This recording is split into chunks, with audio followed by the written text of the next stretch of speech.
Nick from Cigare&Whiskey, but I've got with me a very important gentleman in the blues scene, Terry Med, part of the Bluesland Horn Band. That's it. And you are a music writer and a musician, and also a producer, from what I've managed to gather from Google. Yes, that's right. And you landed on two important things there: the blues and horns. So yeah, we are the Bluesland Horn Band, and I produce the group, and we have a ton of fun doing that horn band music. Uh, Now, during COVID, how did you manage to create six? Well, yeah, um, it was a very hard time for musicians. We canceled the gigs that we had, and gosh, the poor clubs. I don't know. I'm sure it was the same in your region as I was in Calgary and Alberta at the time, and the clubs just had an awfully hard time, mostly shut down for a while, and then in terms of our project, I had just started on this album writing, so we surreptitiously did a little recording on this. Now, of course, we distanced ourselves in the recording studio, the appropriate distance and that kind of thing. But we got the project started there anyway, and we got 3 tunes done. And then my wife and I decided that, a lot of people had time to think over COVID and where they wanted to be and that sort of thing. So we decided we wanted to make a move out to Victoria in British Columbia on Vancouver Island. So we made that move, and I have a number of friends out here, and it wasn't like going to a completely strange place. I've been to Victoria a lot and the coast. We used to live on the coast back in the day, and so we made our move, and so I did the rest of the album using local musicians here, and also working with our singer that was back in Calgary. I always think that vocals are so important with any kind of project or group, because that's generally what the audience hears first is the vocalist. So we wanted to keep Marty in the mix, and so we did that. So we finished. This time I wrote all the songs myself. I generally had encouraged all the guys to write, and generally on our previous albums we had different guys contributing. But with the moves and everything, this time I ended up writing all of it, and then engineering and mixing too. It's the first time I've done. I generally hired another engineer to do the mixing, and I did that as well. So with some help of some other friend engineers as well, bouncing ideas off and such. So the new album, which is recently released, is kind of a pinnacle point for the group, because you guys have been around since the 1990s or late 80s, if I remember correctly. Well, kind of. I came up in Edmonton, and we really had a great music scene there. Lots of great musicians. People like Big Miller, who dropped out of the Count Basie band, to stay locally, and we had Tommy Banks, Senator Tommy Banks, who had a big band that was quite famous, played Montreux, etc. And so we had lots of clubs, cabarets. There was work, and so when probably the mid 70s, I want to say, I think I started with my first horn band. I started playing. I'm a third generation guy music family. So I came up out in the country. We were playing, you know, old timey music, 5'2", Darktown Strutters Ball, thing like that. Okay. And I started playing drums with my dad was a bass player, guitar, banjo guy, and they had family bands and such.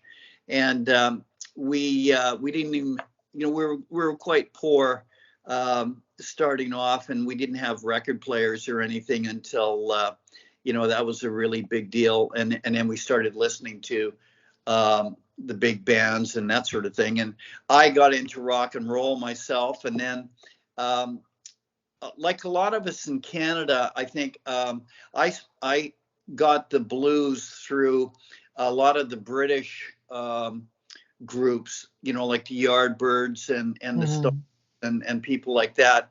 And then when they talked about, you know, BB King and all the Kings and all the guys in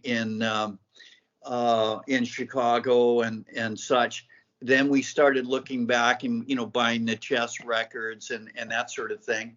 And then that kind of exploration of the blues connected with the first blues we had in our house back in the 50s was Louis Armstrong. So, you know, getting the New Orleans kind of thing. And then it sort of connected. So at some point in time, I wanted to try a horn band and see if I could mix that all together. So I did that in Edmonton and then just carried on. And when we came into Calgary, we started the group in, as you say, the late 90s, and we did the first album. We had a great female singer, really good band, and enjoyed putting that first record together. And then we did a lot of gigs and such, and then we took a pause. Pat, the singer, wanted to retire from music, so she did that. And we put it in abeyance until I was at a jam session and I heard Marty sing, and I thought, wow, I got to get the band back together because this guy has got the right voice for a horn band. You know, in smaller markets like Calgary, etc., there's not a great number of players, etc. It's not necessarily like a center like a Vancouver or Toronto or New York or LA. So, you know, you have to look for the right people. And yeah, we started putting the band back together about 2012, I think, and started doing our first gigs 2013, and then went on and did the second album and have done those other albums since. Quite an adventure. Now, you mentioned that you started off as a drummer. Was it a big change for you to actually get into the horn section? Well, I switched to guitar. I'm a guitarist, actually, and I switched to guitar. Let's see, I was changing schools. I was going to be the drummer for this school rock band that they had back in the 60s. By the time I got to that school year, this band had broken up, so I had to join them. So I thought, well, I'll form my own group, you know, and it was I was just playing with the guitar at that point in time, and I thought maybe it's easier to kind of get a band going and be the driver of it if you're playing guitar rather than drums. So that's what I did and went on from there. We used the typical kind of blues membership, and in that we have drums, bass. So and our bassist plays either stand up or electric, and keyboard players, and the keyboards play, you know, either piano or organ, sometimes clap if you're doing some funky music. and then we use a stand-up singer, and then typically 3 horns. So we'll use trumpet, tenor, and bari. And the guys will sometimes double on horns when we're recording. So they'll double up on other instruments sometimes. But that's our typical 8-piece group is what we typically play live with.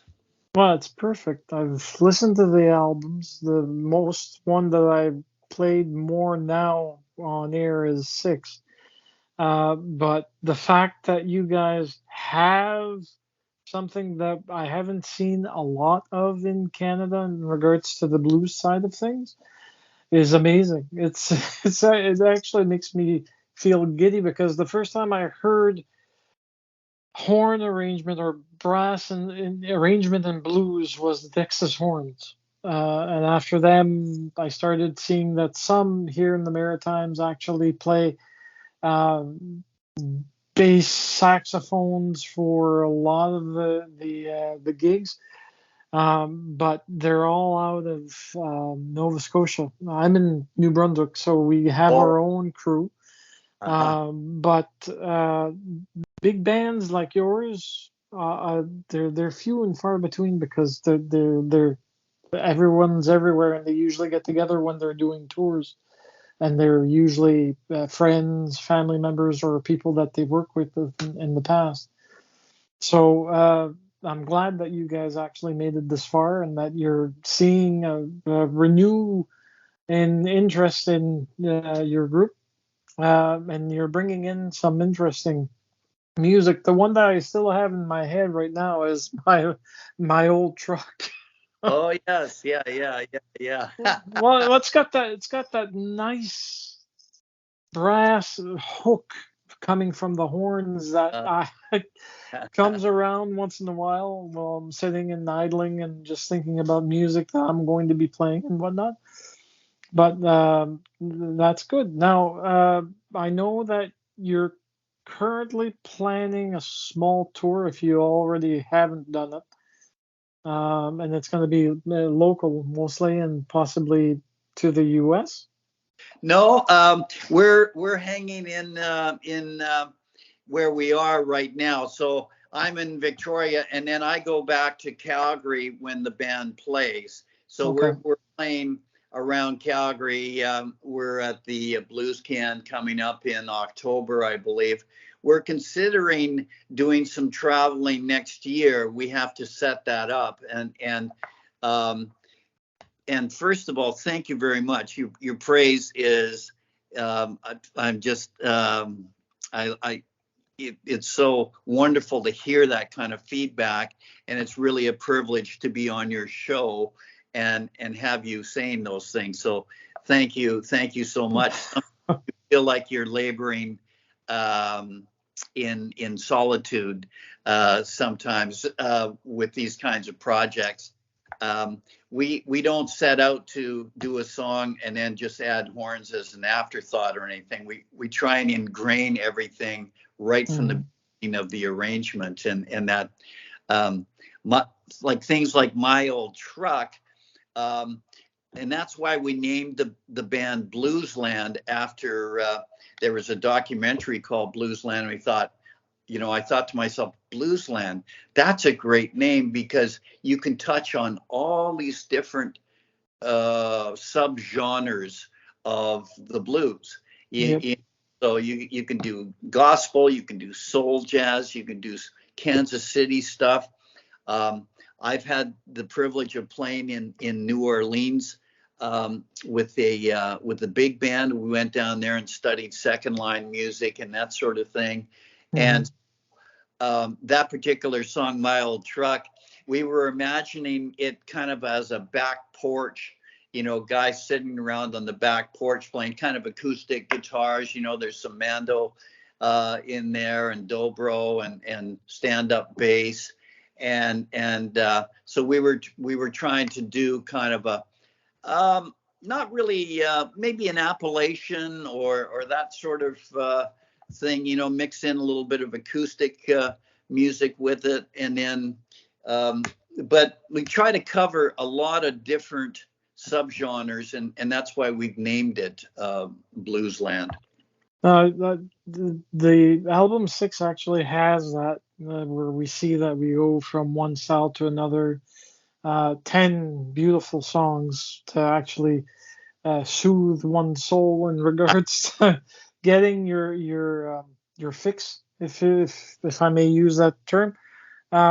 Any particular song on this album that you take to heart in regards to playing it? Well, um, with regards to the heart, the ballad um, on there was one that was pretty heartfelt. Um, Holy Water, um, Hmm. and it was written kind of at the height of the COVID experience, where you're not going out, you're so you're doing things around the house. In that case, I was going through old photographs and digitizing certain things, and family photographs and things, and so I really got into an emotional kind of space for that particular song. So in my studio, I went out. I laid down the guitar part in one go, and that's the original guitar part that was there. I built the rest of the song kind of around that. Um, but I was always going to redo it later, but it carried a certain amount of poignancy with it, so I just decided to leave it in. And then Marty came in and really sang a big vocal on it. He really goes all over the scale. He's Hmm. a real range, and he really captured the emotion of it. So I kind of left the guitar in place, and our horn arranger, Miles Jackson, he did a marvelous job with the horn arrangement around that. And when when I was a kid, and my dad and I would be listening to a big band record uh, after we got a phonograph in our house, he would say things like, "Hear what that arranger did there? Ranger is one of the most important people that you don't see in the band. It's the arranger.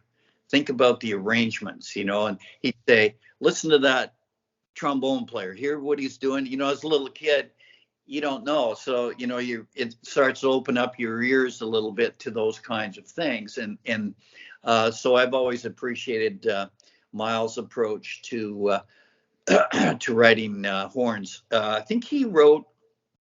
Now, I will give him some lines. I'll send him some lines and some riffs and that sort of thing sometimes, and we'll start a horn arrangement that way. I generally have Hmm. an idea. I have the song arranged, so we have an idea of where we want it to go.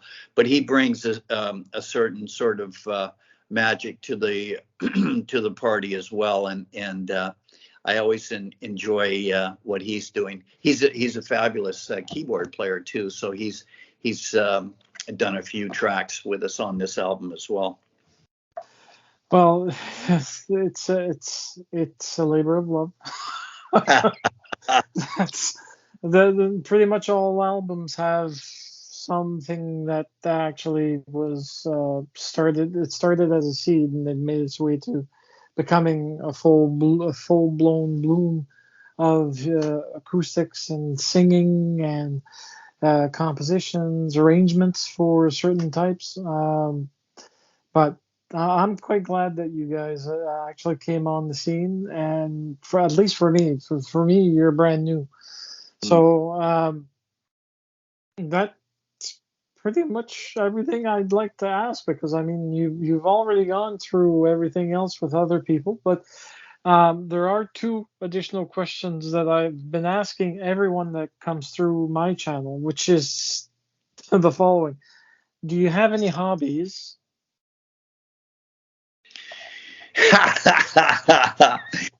Yeah, well, I won't say golf because I'm a terrible golfer. I do enjoy sports, though I pay a lot of attention to sports, and music is the passion. There's no question about that. and you hit it right on the head correctly when you said, talking about passion.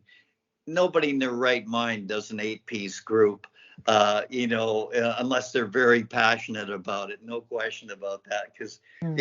economics are just impossible, but you try and make them work as best as you can.